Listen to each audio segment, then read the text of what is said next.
Luto tayo ng itlog. Ayan si Iday. Dilutuan ko ng dalawang itlog. Ayan. Dilutuan ko siya ng dalawang itlog. Ayan. Tapos sa apo ko, ready ko na din yun. Gusto niya itong ganyan. Kaya Iday, kulang sa kanya ang isang itlog. Ayan.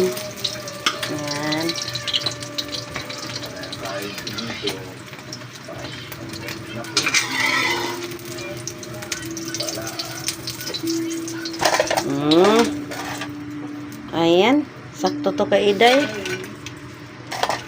Ayan oh.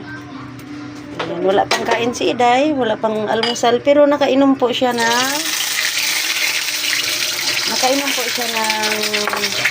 gatas kanina. Pinainom ko talaga siya kahit matamad siya mabakod. Pinainom ko muna siya bago siya magtuloy-tuloy. Kasi mga kaibigan ko, madaling araw na po yun siya nasa alas 3 ata kagabi. Ako nakatulog ako 3:30.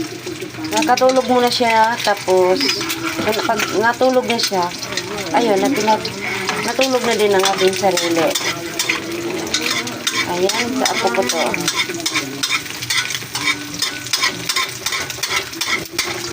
Ayan.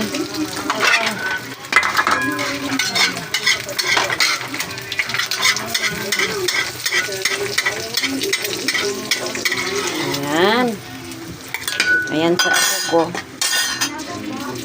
Ayan. Tapos, kanin. Yung kanin namin ay hindi pa nabawasan.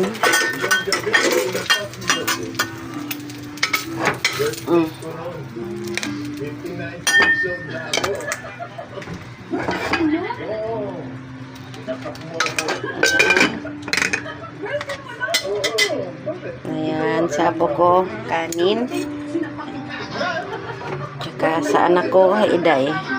Tsaka may gulay ditong sabaw, baka gusto niya yung kalabasa. Salamat! Ate.